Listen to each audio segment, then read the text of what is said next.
J'aimerais vous parler d'un message de Jésus à ses disciples que je crois on a trop négligé. Il m'a conduit à l'étudier davantage. J'étais en train de faire mon master à Wheaton College dans les années 80. Et puis, un de mes buts en faisant ce programme, c'était de comprendre des bases bibliques pour la question du point de vue chrétien sur le monde. Ce qui est une traduction très faible du concept allemand de Weltanschauung, qui veut dire une entière appréhension de la réalité. Mais en français, en anglais, c'est beaucoup plus faible, malheureusement. Mais on enseignait ce concept qu'on peut avoir, on peut changer nos pensées pour avoir un point de vue chrétien sur le monde. On enseignait ça, mais d'un point de vue philosophique. Parce que l'idée d'origine était philosophique, c'est venu d'Emmanuel Kant, l'Allemand, au XVIIIe siècle. Donc dans nos écoles, on enseignait ça. Mais je n'étais pas satisfait. Je disais, Seigneur, c'est un concept tellement important, tellement fondamental, on doit pouvoir trouver ça dans ta parole. Mais on n'en parlait pas dans mes cours. On ne soulevait même pas la question. Et moi, j'étais en train de lire les évangiles un beau jour là, et je tombe sur le 6e chapitre de l'évangile selon Marc. C'est la multiplication des pains pour la multitude. Et puis, je ne voulais pas lire ce passage. J'ai dit au Seigneur, mais j'ai lu ce passage tant de fois, j'ai entendu tant de messages là-dessus, je ne crois pas que je vais recevoir quelque chose de nouveau. Et le Seigneur m'a répondu et il a dit, tu crois vraiment que tu as tout compris de ce passage? Et je dis, peut-être pas. Donc j'ai lu le chapitre 6 de l'évangile de Marc, mais rien de neuf. Je viens à la fin et j'attends une parole du Seigneur, il a dit, continue. Donc je continue. Je ne vais pas lire ces passages parce que vous les connaissez et vous pouvez les prendre plus tard en détail. J'arrive à la fin du chapitre 7, toujours rien. Et il m'a redit, continue ta lecture. Donc j'ai commencé à lire le chapitre 8. Et normalement, dans ma lecture, je m'arrête à la fin de chaque chapitre. Je lis un chapitre dans les évangiles et je m'arrête. Alors, ça peut être une très mauvaise habitude. Les paroles sont inspirées, mais les divisions en chapitres et en paragraphes ne le sont pas. Et parfois, on est trompé par ces catégories imposées au texte, qui n'étaient pas là à l'origine. Et puis, ça m'a frappé. De nouveau, je savais que le Seigneur avait fait ce même miracle 2 fois, de suite. À un intervalle de temps, on ne connaît pas, est-ce que c'était quelques jours ou quelques semaines, mais c'est quand même assez rapproché. C'est Matthieu qui le confirme avec Marc. 2 miracles si semblables que certains commentateurs ont dit non, c'était seulement une fois, mais ils ont mélangé la pédale et puis c'est le même miracle. Mais ce n'est pas le même miracle du tout. Le texte est clair. Et j'ai été frappé ce matin pour réaliser que Jésus a refait pratiquement le même miracle pour 2 raisons. La première étant que la deuxième fois, il s'est déplacé avec ses disciples et ils sont allés dans la région dite Décapole, les 10 villes. C'était une région où on parlait grec. Et il faisait le miracle pour les Grecs, pour les non-juifs. La première fois, c'était pour les Juifs. Et c'était encore une leçon très frappante pour les disciples que l'amour de Dieu, la provision de Dieu, n'était pas seulement pour le peuple juif, mais c'était pour toutes les nations. Donc, ce deuxième miracle avait un but missiologique, on peut dire, pour que ces disciples comprennent que ce n'était pas seulement leur petit groupe, pas seulement pour les hommes, pas seulement pour les adultes, mais c'était pour tout le monde, cet évangile, cette bonne nouvelle. Et cette action de Dieu pour leur bien. Mais l'autre raison, c'est que ces disciples n'avaient rien compris de ce qu'eux devaient comprendre la première fois. Donc le Seigneur a dû refaire ce miracle pour ses disciples. Et on sait que c'est souvent comme ça dans le ministère de Jésus. Il a un message pour la multitude, pour la grande foule, et puis après, il résume et il souligne certains éléments pour les disciples. Et la prédication pour la foule, c'était un peu pour faire le tri. Parce que le petit groupe qui restait après, ce n'était pas seulement les 12, je crois. C'était ceux qui étaient vraiment intéressés, qui voulaient en savoir plus. Donc, c'était la prédication à la multitude, c'était une manière de faire le tri, de voir ceux qui voulaient s'engager davantage et de leur enseigner plus.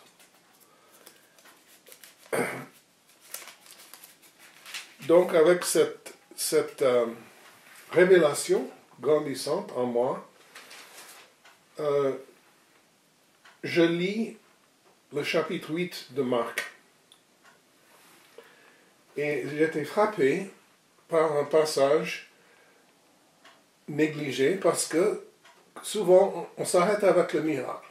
Et le miracle est tellement frappant, tellement formidable. Il y a tant de leçons dans ce miracle de la multiplication qui sont très importantes. Une des leçons, c'est le souci de Dieu pour notre bien matériel. Un autre élément, c'est le miraculeux, qui peut pourvoir même quand il n'y a pas de ressources. Un autre élément très important, c'est la compassion de Jésus. Et c'est très frappant, dans les deux chapitres, on mentionne la compassion de Jésus pour la foule. Les disciples n'avaient pas la compassion. Au chapitre 6, ils demandent au Seigneur, mais renvoie-les, Seigneur. Renvoie-les qu'ils puissent se débrouiller pour trouver de la nourriture. Et c'est là où Jésus a dit, non, vous-même, vous allez les nourrir. Mais les disciples ne voyaient toujours pas parce qu'ils étaient impressionnés par le lieu. Ils ont dit, c'est un lieu désert, il n'y a rien ici. Et par le moment, le chronos, l'heure est déjà tard. Donc ils étaient impressionnés par ces deux facteurs et Jésus pas du tout. Lui, il était impressionné par le Père. Parce qu'il connaissait le Père, il savait que le Père avait une solution. Et il avait cette compassion profonde pour la foule qui a aussi changé son point de vue. Donc il y a tous ces messages qu'on a tous entendus et d'autres. Il y a des messages sur le brisement très spirituel. Il faut que nous soyons brisés comme les pains et les poissons étaient brisés, etc. C'est formidable. Mais ce qui m'a frappé ce matin-là, après m'être souvenu de toutes ces choses, c'est depuis le verset 14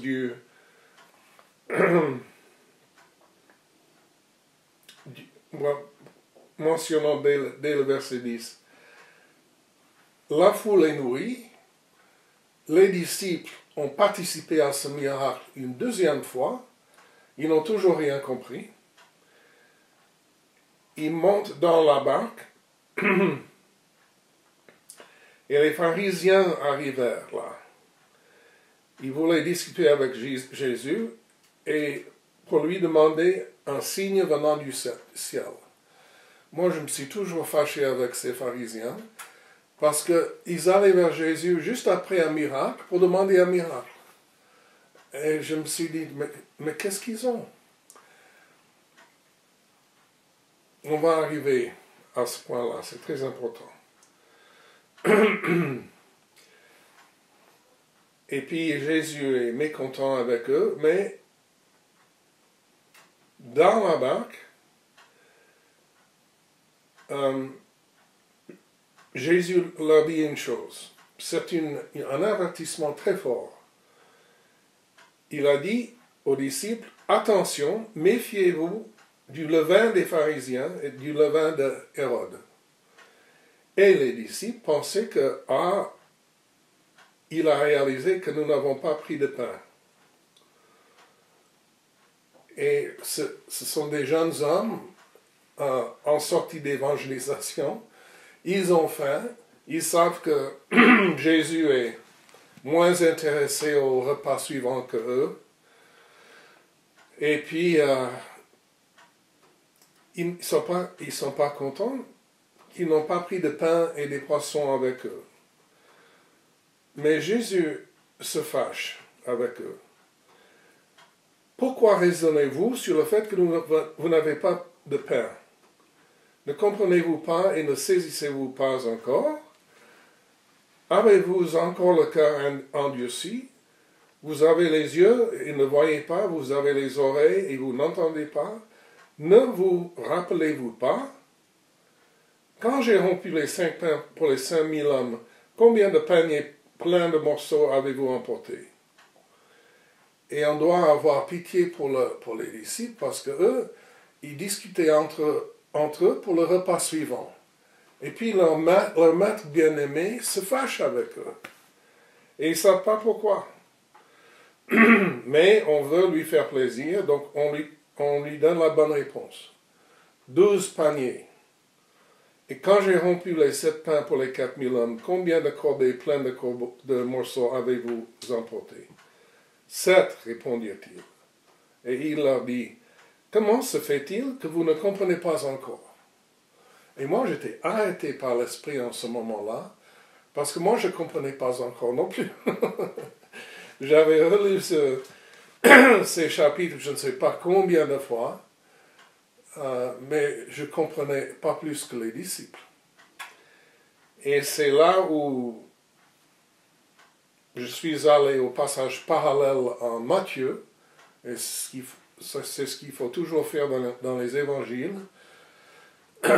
Si quelque chose n'est pas clair, on se réfère au passage parallèle. Et dans la plupart des cas, il y en a. Et cette fois, c'est Matthieu qui raconte les deux mêmes miracles au chapitre 14 et 16. Et puis, c'est là où j'ai remarqué que l'avertissement de Jésus était un peu différent. Il les a avertis contre le levain des pharisiens et le levain d'Hérode en Marc. Mais Matthieu a entendu le levain des pharisiens et le levain des sadducéens. Donc Jésus a sans doute dit les 3 sortes de levain, mais un disciple s'est souvenu de 2 et l'autre disciple s'est souvenu de 2 aussi. C'est souvent comme ça dans les témoignages. Les témoins entendent partiellement. Ça ne veut pas dire que c'est une contradiction ou une erreur. C'est seulement que notre souvenir est partiel. Et tous les policiers, tous les avocats vous confirmeront ça. Vous confirmeront ça.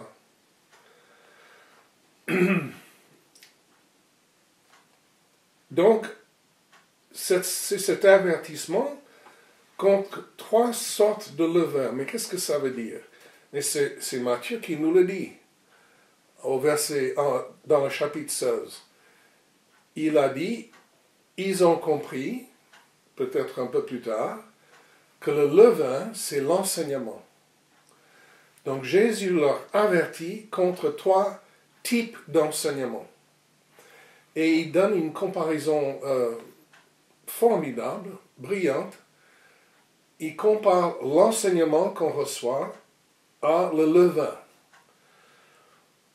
Et ceux qui ont fait leur propre pain, Vous savez très bien que le levain, c'est une poudre très fine, et on met juste un petit peu dans une masse de pain, et ça a un effet remarquable. Avec un peu de temps, tout est changé. Toute la densité, le poids, la taille, tout est changé avec une tout petit peu de poudre. Et c'est exactement ça que l'enseignement que nous recevons de ces trois types a une influence sur nous. Et je crois que Jésus était en train de dire ceci à ses disciples. Il y a de l'enseignement en train de travailler en vous. Et cet enseignement vous change. Et vous ne pouvez pas le voir en action. Parce que pour le levain dans la masse de pain, on voit rien sans microscope. On voit seulement le résultat avec le temps et les bonnes conditions. Jésus était en train de leur dire, je crois, premièrement,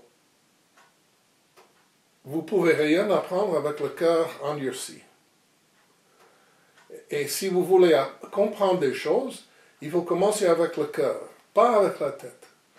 Nous avons été enseignés par le siècle des Lumières que toute compréhension est cognitive. C'est intellectuel, c'est avec la tête qu'on doit comprendre. Mais dans la pensée hébreu, ici résumé brillamment par Jésus, c'est le cœur qui est le début de l'apprentissage, de la compréhension, de la sagesse, de l'acquisition de la vérité. Et on ne peut rien comprendre avec un cœur endurci. Mais il est en train de leur dire, il y a de l'enseignement qui travaille en vous, vous ne voyez pas, vous n'entendez rien, vous ne ressentez rien, mais vous êtes en train d'être changé par ces autres enseignements. Et vous ne voyez pas comme moi, à cause de ce levain, à cause de ces enseignements. Vous ne voyez pas ce que je vois. Vous n'avez pas vu la foule comme moi j'ai vu la foule. Vous n'avez pas compris la situation comme moi j'ai compris la situation. Vous n'entendez pas ce que j'entends, moi, par le Saint-Esprit. Et vous ne comprenez pas. Et vous oubliez des choses tellement importantes. Et ça, c'est un peu mon interprétation de ces questions. C'est plusieurs questions qu'il a posées aux disciples. Et je crois qu'il nous dit la même chose. C'est un avertissement contre le faux enseignement qui était le sujet principal de l'apôtre Paul quand il a écrit ses épîtres à ses églises. Son souci principal, c'était le faux enseignement. Et pour lui, c'était surtout l'enseignement des pharisiens qui voulaient convaincre tous les nouveaux chrétiens dans toutes ces églises que leur relation avec Jésus était seulement possible s'ils entraient dans les pratiques juives de circoncision, d'observation de fêtes, d'exclusion d'avec les personnes non juives. Et l'apôtre Paul a milité contre cela pendant le reste de sa vie. Donc nous devons aussi comprendre dans l'Église d'aujourd'hui que nous avons le même problème, les mêmes tentations, parce que nous avons le même levain. Alors qu'est-ce que c'est plus précisément ces trois sortes de levain? Bon, pour le levain des pharisiens, c'est clair. Ils avaient une fascination avec le surnaturel. Et pour eux, le ministère de Jésus pourrait seulement être validé avec un signe, un miracle. Mais dans leur idée, leur enseignement, la puissance de Dieu était soumise à eux. La puissance de Dieu était pour que eux voient des miracles à l'instant où ils voulaient, dans le lieu où ils voulaient. Et c'est pour ça qu'ils arrivaient vers Jésus tant de fois pour lui dire, donnez-nous un signe, maintenant, ici, sur place. La puissance de Dieu dans la pensée, être assujetti à leur volonté.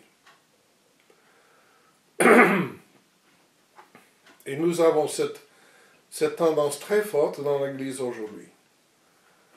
Et on est à la recherche de miracles, de signes, au moins un feeling de la présence de Dieu. Et si on va dans une réunion en temps de prière et de louange sans cette expérience, alors c'est pas valable. Rien ne s'est passé. Dieu n'était pas là. Alors, quel est le levain des Sadducéens? Alors, c'est clair, d'après le Nouveau Testament et les autres sources qu'on a, il y en a beaucoup, que les Sadducéens, c'était l'aile plutôt gréco-romain du peuple juif. C'est cette tendance-là qui, 3 siècles avant la venue de Jésus, avait fait traduire la Bible en grec. Moi, j'ai rencontré des Juifs en France, on faisait l'évangélisation, qui disaient que c'était la plus grande erreur jamais faite dans l'histoire de la religion juive, de traduire leurs écritures en grec. Mais les pharisiens étaient contre la culture gréco-romaine et ils se séparaient, ils ne voulaient rien avoir. Ils n'entraient pas dans les maisons, ils ne mangeaient pas avec ces gens-là. C'était exclu que leurs enfants se marient avec eux. Mais pour les Sadducéens, ils accueillaient cette culture-là, ils donnaient des noms grecs à leurs enfants, ils permettaient des mariages, ils avaient pas de problème à avoir une relation avec un non-juif. C'est pour ça que le souverain sacrificateur était toujours un Sadducéen au temps de Jésus. Parce qu'il devait entrer en relation avec les autorités romaines. Mais les Sadducéens, ils ne croyaient pas au surnaturel. Les pharisiens avaient cette fascination avec les signes et les miracles, mais pour les Sadducéens, c'était le contraire.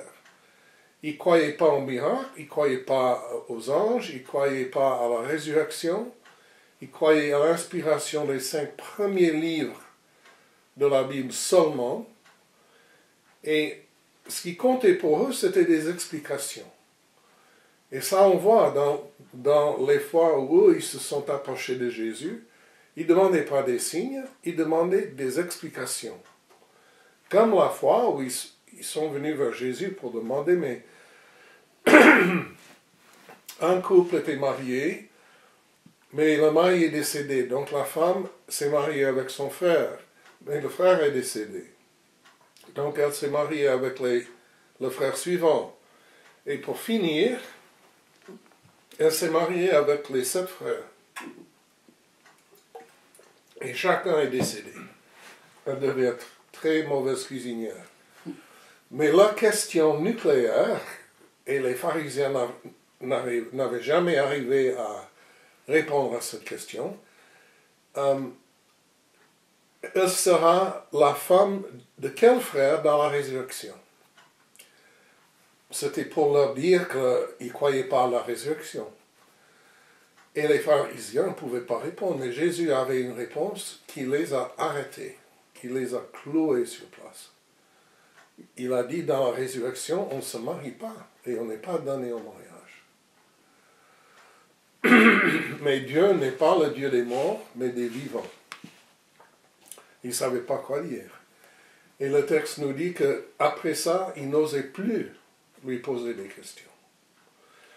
Mais nous, on a eu cette influence grecque de nouveau dans notre culture européenne par le siècle des Lumières, le XVIIIe siècle, où la philosophie grecque a été redécouverte, retraduite, remise en pratique dans tous nos pays européens. On a ce concept du siècle des Lumières, illumination en espagnol, en allemand c'est Aufklärung, etc., etc. Dans chaque langue européenne, on a connu ce siècle ce mouvement qui nous influence encore aujourd'hui. Et on est friand d'explications. Pour nous, les explications sont devenues un droit absolu.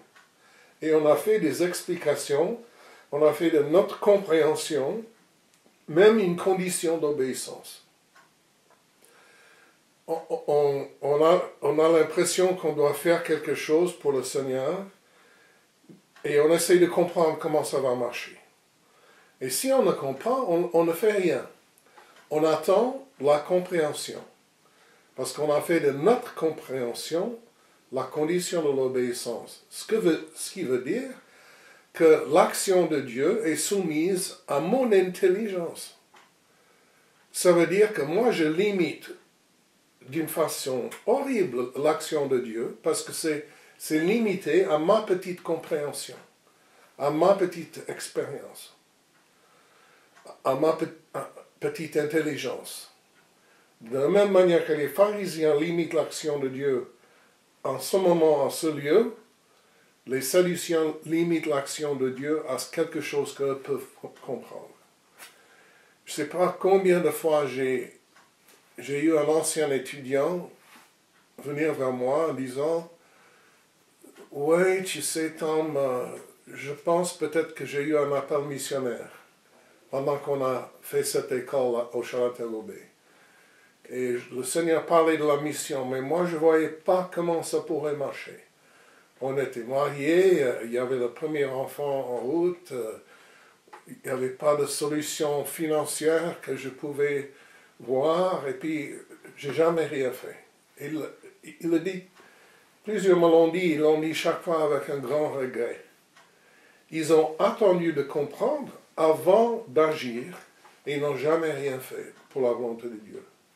C'est une des stratégies les plus efficaces dans tous les siècles.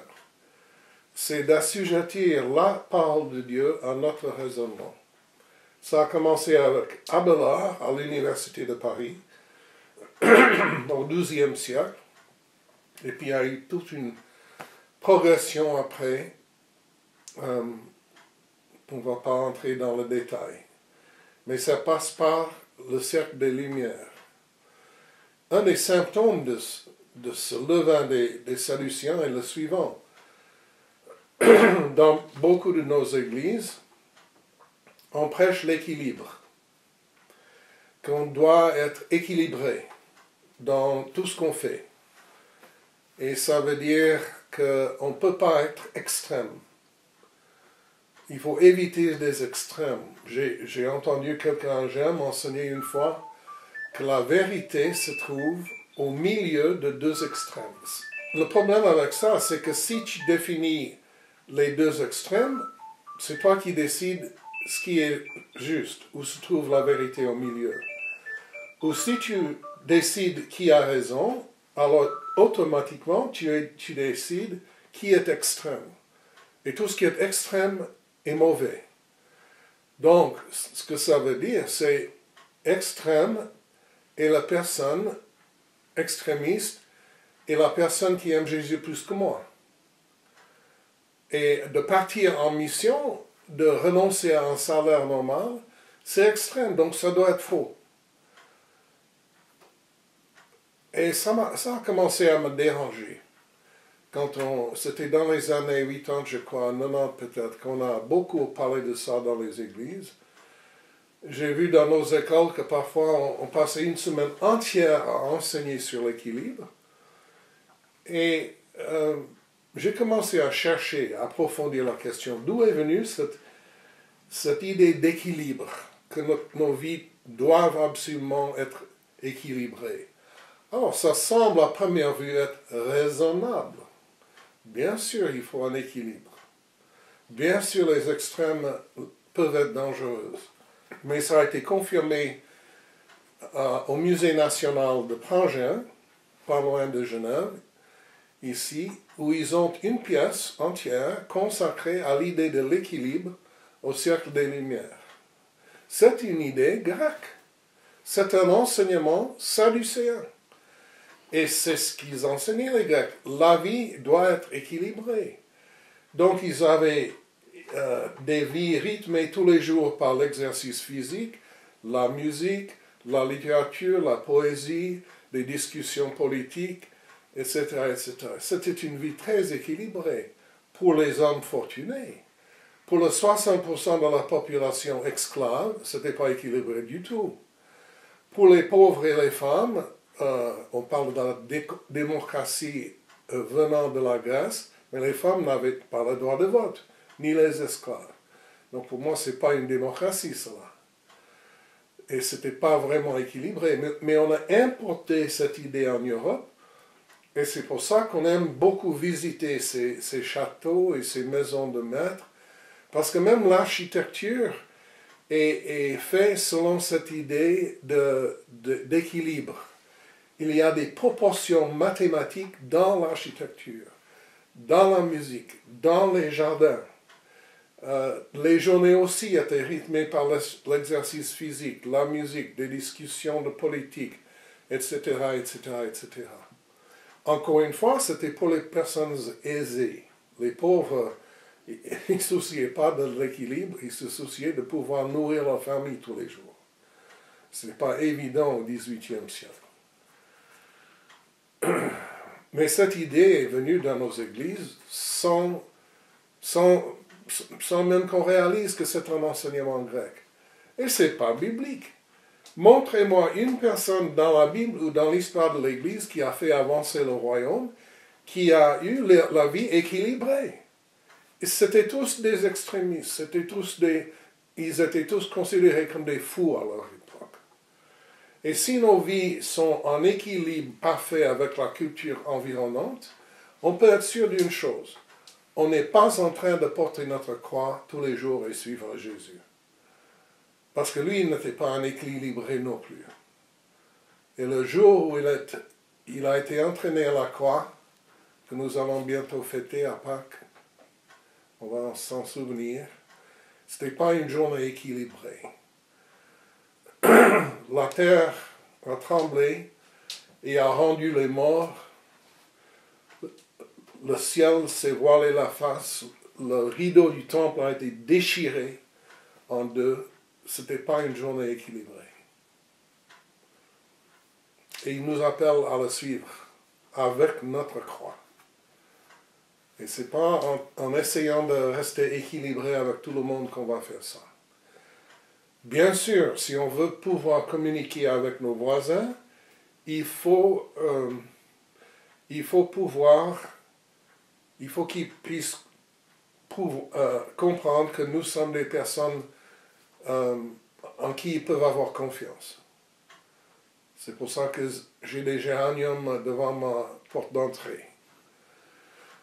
Je sors mon drapeau suisse le 1er août, mes drapeaux suisses. Je participe à la culture, comme l'apôtre Paul l'a fait aussi. Mais on vit très profondément d'une façon différente de ceux qui nous entourent. Et s'il y a un problème dans l'Église aujourd'hui, c'est qu'on n'est pas trop différente de la culture environnante. On est en fait...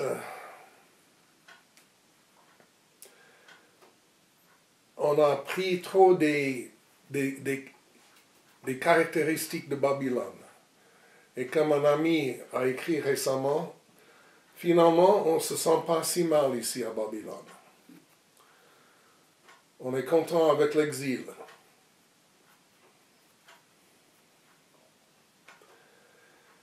Bon, je pourrais multiplier les exemples de ces levains. Je vais juste encore mentionner le levain de Hérode.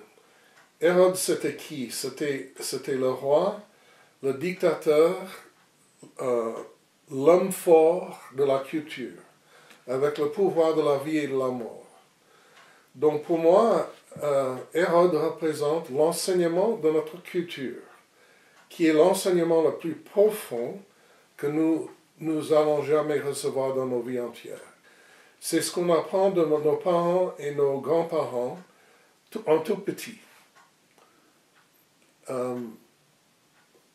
Méchant petit garçon, tu es nul, tu vas réussir jamais. ces enseignements qu'on encaisse, qui sont souvent en forme de malédiction, donnés par nos institutrices à l'école aussi. Et si on a eu le privilège d'avoir des parents plutôt positifs, on a une image de soi qui est positive. Et on peut recevoir l'amour, on peut donner l'amour, on peut avoir des relations profondes et fructueuses. Malheureusement, il me semble que c'est l'exception dans mon expérience. Cet enseignement de la culture est très fort. Nous comprenons très très jeunes ce qui est bon à manger, ce qui n'est pas bon à manger. Le comportement d'une gentille petite fille ou d'un gentil petit garçon. Comment se faire aimer, etc., etc. Moi, j'ai compris que j'avais eu un enseignement par ma grand-mère qui m'a profondément marqué. C'est quand j'étais dans cet exercice de corriger ma pensée à la lumière de la parole de Dieu avec l'aide de l'Esprit, une démarche que j'ai entreprise après cette révélation qui a duré maintenant 35 ans, je crois. Et c'est pas fini. Mais c'était de prendre toute pensée captive, d'obéir à cette exhortation de l'apôtre Paul, de prendre toute pensée captive et d'examiner nos pensées et surtout nos réactions. Qu'est-ce qui me fait réagir? D'où vient cette réaction forte, même violente? Je l'ai eu comment? De qui? À quelle époque de ma vie? Et ce qui m'a frappé, c'est que je réalisais que j'avais une pratique en entendant un nouvel enseignement, une nouvelle pratique, une nouvelle stratégie pour grandir dans la foi.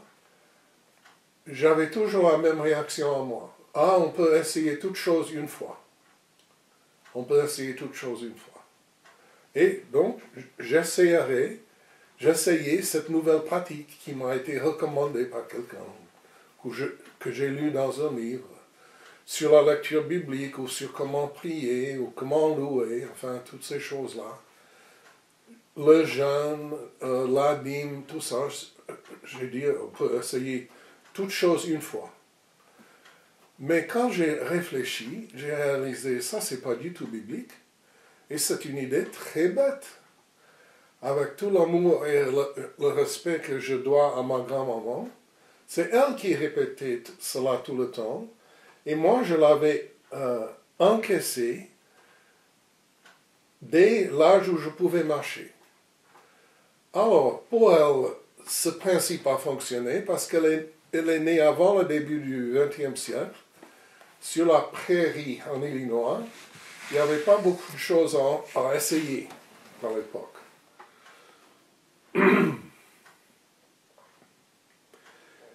Et puis, maintenant, on sait très bien qu'il y a des choses, si on les essaie une fois, ça peut te tuer, ou bien gâcher ta vie pour toujours. Donc c'est un principe qui n'est pas du tout biblique, mais qui est répété comme ça, ce qui était répété, en tout cas dans ma vie. Et il y a beaucoup, beaucoup d'exemples de ce genre. Encore un exemple, c'est notre attitude vers la place de la femme dans l'Église. Est-ce qu'une femme peut avoir une place de leadership, de l'enseignement de la parole dans une Église? On a des réactions très fortes. Je me souviens dans notre Église où on allait à l'époque, une Église connue pour son ouverture au don de l'esprit, à son dynamisme et tout ça. On était là, une fois, on allait prendre la scène, le pasteur a pris le petit plateau avec le pain et il voulait que quelqu'un distribue. Donc une sœur était sur le premier rang et il a donné le plateau de pain à la sœur de distribuer. réaction dans l'Église. Plusieurs personnes se sont levées et ont quitté l'Église. D'autres ont refusé de prendre la scène. On a exigé du pasteur une réunion de la congrégation immédiatement après le culte parce qu'il avait osé demander à une femme de distribuer le pain. Alors, qu'est-ce que le Nouveau Testament dit au sujet de qui a le droit de distribuer le pain à la Sainte Seine? Rien. Rien du tout. Tout ce qu'on sait du Nouveau Testament sur la Sainte Seine, c'est que ça ressemble pas du tout à ce que nous faisons dans nos églises. Et je dis pas que nos pratiques sont fausses, mais je dis seulement qu'il n'y a pas de base biblique. Et pourquoi on a des réactions tellement violentes à même vouloir diviser les églises sur des questions qui ne sont même pas mentionnées dans la parole de Dieu. Ça n'a rien à voir avec la volonté de Dieu, c'est culturel. C'est un enseignement mélangé entre la culture et la religion. Le levain d'Hérode et le levain des pharisiens. Et c'est toxique. C'est toxique.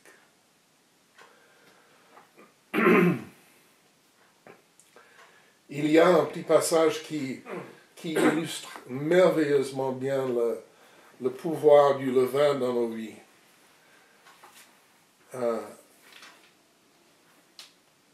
Et je l'ai réalisé en lisant les évangiles. C'est en Jean 12,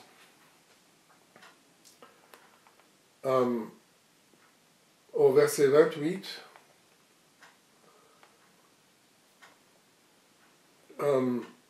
Jésus prie le Père et il finit sa prière en disant, Jean 12, 28, « Père, révèle la gloire de ton nom. » Une voix vint alors du ciel, « J'ai révélé sa gloire et je la révélerai encore. »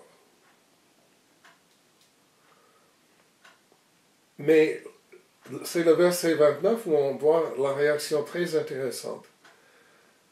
La foule qui était là, la majorité, qui avait entendu, disait que c'était le tonnerre. Et ça, c'est le levain des Sadducéens. C'est la pensée grecque qui ne croit pas au surnaturel, qui ne croit pas que Dieu va parler, et surtout va pas parler du ciel. Et puis, parce que le surnaturel n'existe pas, on doit avoir une explication naturelle, une explication matérialiste pour ce phénomène. Ah, t'as entendu ça? Ah oui, c'était le tonnerre. Mais un autre groupe, sous l'influence du levain des pharisiens, disait non, non, un ange lui a parlé. Ce groupe-là, c'était comme certains aujourd'hui, de nouvel âge par exemple, ils ont une sensibilité au surnaturel, mais ils sont dans la confusion totale de ce qui se passe dans ce domaine surnaturel. Et puis, ils se mettent en danger parfois, parce qu'ils essaient de jouer dans la cour des grands et ça ne marche pas toujours. Mais ils avaient compris que quelque chose de surnaturel s'est passé, et ils ont dit, ah mais c'est un ange, quoi. Donc il y a souvent une fascination avec les anges. Mais il y avait un troisième groupe, là, composé peut-être seulement de Jésus et Jean, parce que Jean est le seul des évangélistes qui note cet événement. Et ces deux-là, Jésus et Jean, ils avaient compris qui a parlé et exactement ce qu'il a dit. Mais voici l'élément fascinant. C'est le même bruit. Ce sont les mêmes vagues de son qui ont traversé l'espace, depuis en haut jusqu'en bas, et ces mêmes vagues de son ont frappé les oreilles de tout le monde au même instant, pratiquement. Mais il y avait trois compréhensions totalement différentes, les unes des autres. Et mutuellement exclusives. Les trois ne peuvent pas être vrais. Soit c'était seulement le tonnerre, soit c'était un ange, soit c'était Dieu lui-même. Quelle était la différence? Ce n'était pas dans les vagues de son. La différence, c'était dans la réception de ces vagues, la compréhension. Parce que tout son, toute expérience que nous avons, toute image que nous avons devant les yeux, c'est filtré par nos cerveaux. Et nos cerveaux sont façonnés par l'enseignement. Chaque nouvelle idée qu'on a, chaque phrase, chaque expérience, chaque son, crée de nouveaux chemins dans notre cerveau si complexe. Notre cerveau, c'est la structure la plus complexe de l'univers. Et il est transformé constamment par ce que nous accueillons en tant que son, image, expérience, etc. C'est pour ça qu'il faut qu'on fasse très attention à tout ce qui entre ou essaye d'entrer en nous. Et nos cerveaux sont tellement différents à cause de ces expériences différentes, ces enseignements différents. C'est pour ça que nos perceptions sont si différentes et nos compréhensions si différentes. Alors, si c'est le cas, et c'est bien le cas, quelle espérance avons-nous d'avoir une unité profonde dans le corps de Christ? La seule espérance, c'est de faire ce que l'apôtre Paul a fait, de prendre toute pensée captive. Juste avant de parler un peu plus de cela, j'aimerais citer l'exemple de l'apôtre Pierre. Parce que j'espérais trouver dans sa vie un peu une réponse à cette question, comment être débarrassé du levain. Mais c'est en lisant Matthieu 16 que juste après cet incident dans la barque, que juste après, Jésus a posé la question à ses disciples, qui est-ce que les hommes disent que je suis? Et vous vous souvenez de leur réponse. On va juste regarder ça en Matthieu 16. Et ils disent, ils donnent des réponses différentes. Les uns disent que tu es Jean-Baptiste, les autres Élie, les autres Jérémie, ou l'un des prophètes, ou le premier socialiste, ou une incarnation de Vishnu, ou quelqu'un qui est allé 3 ans en Inde pour étudier avec un gourou ou un extraterrestre. Bon, j'en ai rajouté un peu là, pour donner certaines des réponses que nous entendons de nos jours. Chaque Noël et chaque saison de Pâques, les journaux nous annoncent qu'un prof d'université a découvert le vrai Jésus. Et on doit tous aller acheter son livre, qui est toujours bête, et qui tombe toujours dans une de ces catégories. Parce que si on ne veut pas vraiment accepter qui est Jésus, que c'est le Fils de Dieu, le Messie, l'envoyé de Dieu, on va trouver nos réponses dans du levain. Dans le levain des pharisiens, Jésus sera une sorte de mystique, ou quelqu'un qui a fait des expériences surnaturelles quelque part dans l'univers. Mais si on est sous l'influence du levain des Sadducéens, on va avoir une explication logique et rationnelle pour qui était le vrai Jésus. Un révolutionnaire juif, un homme formidable, rempli de sagesse, et nous devons écouter ses paroles, etc., etc. Chaque saison de Pâques, tu peux être sûr. Mais Jésus a demandé, et d'après vous, qui suis-je? Et c'est Simon-Pierre qui répond, tu es le Messie, le Fils du Dieu vivant. Et c'est là où Jésus a dit, je vais interpréter un peu, Simon, aurais-tu? Ce n'est pas une pensée humaine qui t'a révélé ça, mais c'est mon Père céleste. En d'autres termes, il disait, Je sais que tu n'es pas assez intelligent pour avoir compris ça, et tu n'es certainement pas assez spirituel. C'est une révélation venant du ciel. Et quand j'ai lu ça, j'ai réalisé, mais c'est ça notre réponse. Dans le moment de révélation, quand nous recevons droit du Père, il n'y a pas de levain. Le feu du Saint-Esprit descend, cette lumière pure et parfaite et intense descend, il n'y a pas de levain. Et j'ai dit, ça y est. Et j'ai compris que c'est encore une raison qu'on a reçue à Jeunesse en Mission, d'enseigner dès la première semaine de l'école de formation des disciples comment entendre la voix de Dieu. Donc j'étais très content de cette réponse jusqu'à ce que je continue à lire. C'est dangereux de continuer à lire, n'est-ce pas? Parce que dès ce moment, Jésus commença à montrer à ses disciples qu'il devait aller à Jérusalem, beaucoup souffrir, être mis à mort, mais ressusciter le troisième jour. Et quelle est la réaction de Pierre à cela? Il a dit, Seigneur, que Dieu t'en garde, cela ne t'arrivera pas.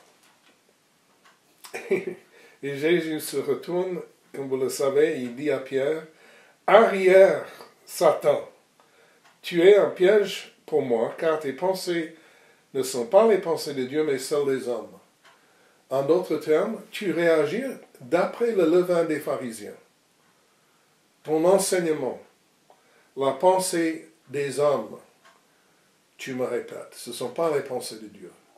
Donc on voit que même juste après que Simon a eu cette révélation si claire et nette, il tombe encore une fois dans le levain des pharisiens, mais même aller jusqu'à contredire Jésus personnellement. Et on peut se souvenir des autres expériences de Pierre, qu'il a renié Jésus, mais il a été restauré publiquement à son leadership. Après, il a eu une telle onction sur lui qu'il a prêché l'évangile et 3000 personnes se sont converties. Et puis, en marchant dans les rues après ça, même si son ombre tombait sur quelqu'un dans la rue, la personne était guérie. Des expériences incroyables. Il était là à Pentecôte, bien sûr. Et après ça, il a même ressuscité une dame d'entre les morts. Donc, on pourrait croire qu'avec toutes ces expériences, avec Jésus, Pierre aurait été libéré du levain. Mais ce n'est pas le cas.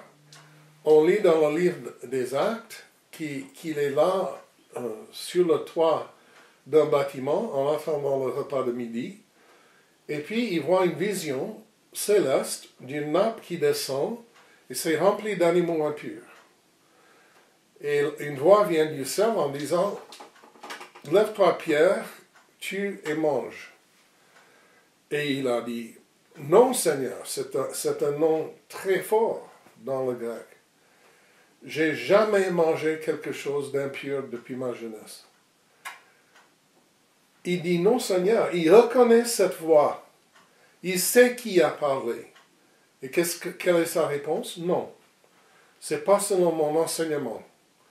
On m'a enseigné depuis tout petit à ne pas manger ces vilaines choses. Ce n'est pas maintenant que je vais commencer, même si tu me parles du ciel. Ça, c'est le pouvoir du levain dans nos vies.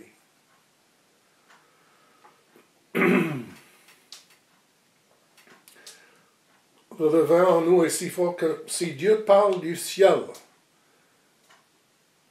on ne va pas comprendre, on ne va pas obéir. Ça, c'est fort, chers amis. On entend souvent les gens dire, mais je le ferai si Dieu me parle, s'il écrit dans les nuages, etc. Non, non, non. Dieu ne fait pas ça parce que ça mènera sur nous un plus grand jugement.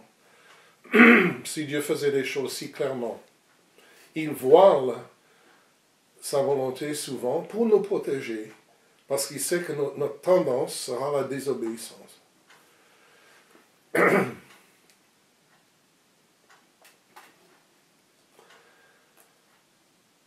Mais c'est l'apôtre Paul qui s'est libéré de son levain plus que tous les autres. Et c'est pour ça que ça lui a été donné d'écrire tant d'éléments du Nouveau Testament. Mais lui, il n'a jamais marché avec Jésus, il n'a pas passé les 3 ans avec lui, il n'a même pas entendu prêcher en personne. Soit lui, s'il avait entendu en personne, il l'aurait mentionné, ou Luc l'aurait mentionné. Il n'était pas là à Pentecôte. Il était même quelqu'un qui était tellement rempli du levain des pharisiens qu'il voulait tuer Jésus, tuer ses disciples. Alors comment est-ce qu'il a été libéré à un tel point de tout ça? Avec d'avoir une vision tellement claire de qui est Jésus. Quand il a écrit ces passages en Colossiens, en Philippiens, ces passages qui nous bouleversent encore aujourd'hui, qui nous conduisent immédiatement devant le trône dans la louange, comment est-ce qu'il a pu comprendre ces choses et avoir une compréhension tellement profonde et nette du message de l'Évangile? Bon, ça nous montre d'abord que les expériences surnaturelles ne sont pas suffisantes pour que nous arrivions à la maturité spirituelle. Les expériences surnaturelles sont formidables si elles sont de Dieu. Mais ce n'est pas elles qui vont nous aider à conduire dans la maturité spirituelle. Parce qu'on peut être gamin dans le Seigneur, on peut être très immature et vivre des miracles. C'est pas comme ça qu'on grandit. Comment est-ce qu'on grandit? Il y a déjà un premier pas, et c'est ce que nous lisons 3 fois dans le Nouveau Testament, où on lit le témoignage de la conversion sur le chemin de Damas.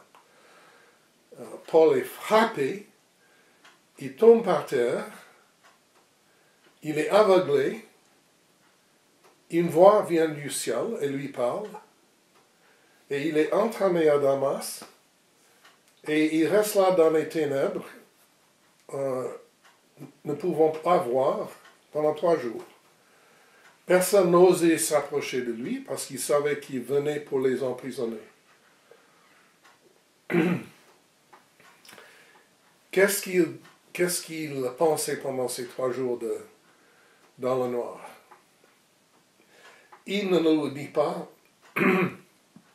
spécifiquement, mais je crois que c'est assez juste de croire qu'il s'est posé la question continuellement, sans cesse, comment est-ce que j'ai pu avoir tort à un tel point?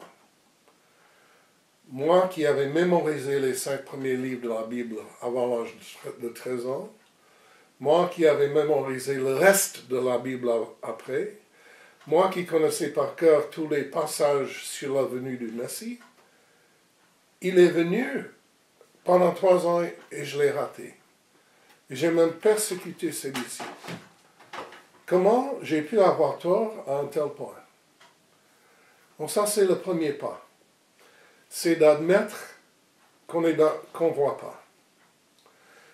On ne va pas le lire en détail, mais c'est très clair dans le 9e chapitre de l'Évangile de Jean, où Jésus a dit, si tu penses que tu vois, tu es dans le péché. C'est seulement les aveugles qui savent qu'ils ont besoin d'aide pour voir. Et nous, si on pense qu'on a tout compris, on est dans l'orgueil spirituel et intellectuel. La vraie sagesse commence quand on dit, Seigneur, je suis pauvre et nu et aveugle et muet, j'ai besoin de ton aide. J'ai besoin que ta lumière vienne dans mes ténèbres pour voir. Il faut commencer là. Ça m'est arrivé, je ne veux pas me comparer à Paul, non, loin de là, mais j'ai fait une expérience de conversion crise à l'âge de 23 ans, j'étais dans les derniers mois de mon diplôme universitaire dans une université d'État de l'État d'Illinois. J'avais fait 3 ans et demi de service militaire à l'étranger. J'avais fait beaucoup d'expériences et je découvre un beau jour que j'avais tout faux, que je n'avais rien compris des questions les plus fondamentales de la vie. Et j'ai dû recommencer à zéro et recevoir l'instruction de jeunes de 16 ans qui avaient beaucoup plus de sagesse que moi. J'ai dû revoir tous mes enseignements universitaires, toutes mes expériences interculturelles. J'ai dû les repasser devant le Seigneur pour faire le tri, commencer à faire le tri de ce qui est juste et faux. Et c'était une expérience salutaire. Et je remercie le Seigneur pour cette expérience. De savoir que j'avais tout faux. J'avais rien compris. Alors, il faut continuer le chemin en prenant toute pensée captive. Et ça, je l'ai fait littéralement. J'ai commencé à essayer d'examiner mes pensées, et comme j'ai dit, surtout mes réactions fortes, et pour traquer d'où elles sont venues, et à quel point elles étaient bibliques. Et pendant ces 35 dernières années, j'ai dû changer beaucoup d'idées en les examinant à la lumière de la parole, avec l'aide du Saint-Esprit. Comment faire ça pratiquement? Alors, on suit l'exemple de l'apôtre Paul, qui nous donne une de ces révélations pures et claires de qui est Jésus en Philippiens 2. Et puis, au chapitre suivant, le chapitre 3, il commence à dire qui il est. On va juste lire rapidement les différentes identités qui a fait de lui qui il est. Et je vous encourage à faire votre liste. Moi, je l'ai fait aussi. Qui est-ce que les gens disent que je suis? Quand on remplit un formulaire pour un travail, pour le gouvernement, qu'est-ce qu'on doit mettre? On doit mettre toutes ces identités. Masculin ou féminin, état civil, niveau d'éducation, expérience de travail, service militaire ou pas, langue maternelle, arrière-plan familial, nationalité, passeport, toutes ces choses. C'est Philippiens 3 depuis le verset 5. J'ai été circoncis le 8e jour, issu du peuple d'Israël, de la tribu de Benjamin, hébreu né d'Hébreux. En ce qui concerne la loi, j'étais pharisien. Du point de vue des zèles, j'étais persécuteur de l'Église. Par rapport à la justice de la loi, j'étais irréprochable. Et Paul a continué en disant, il a compté toutes ces identités comme rien pour pouvoir connaître Jésus. Et c'est ça le chemin de la maturité. D'examiner les éléments de notre vie qui nous ont façonnés, qui nous ont formatés, examiner l'enseignement qui est venu à travers chacune de ces identités, de quel type d'enseignement, et de prendre ces pensées, ces réactions, ces idées captives à la lumière du Christ, avec l'aide du Saint-Esprit. C'est un long chemin. Comme je vous l'ai dit, je n'ai pas terminé non plus. Mais je vous encourage à commencer. C'est notre espérance d'unité et donc d'autorité pour enseigner les nations. Mais ça doit commencer avec chacun de nous et dans des relations étroites que nous avons avec notre entourage, en leur donnant le droit de nous corriger, de nous dire cette réaction, ce n'est pas très juste, tu sais. D'où est-ce que tu as eu cette idée-là, cette pensée-là, d'accepter d'être remise en question? Que le Seigneur nous vienne en aide.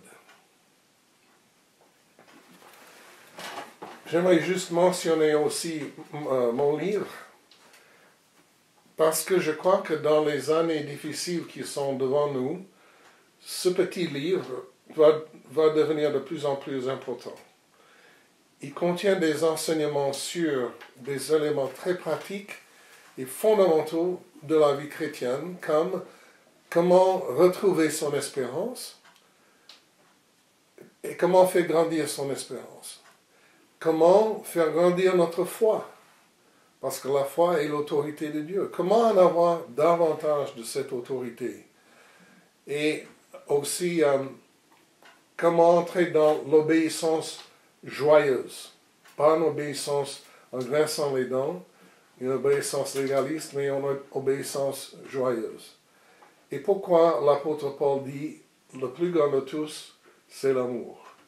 Donc tout ça et d'autres choses aussi sont dans ce livre. C'est court, c'est facile à lire, mais on me dit que c'est assez dense. Il y a des gens qui m'ont dit, j'ai dû lire 3 fois pour tout saisir.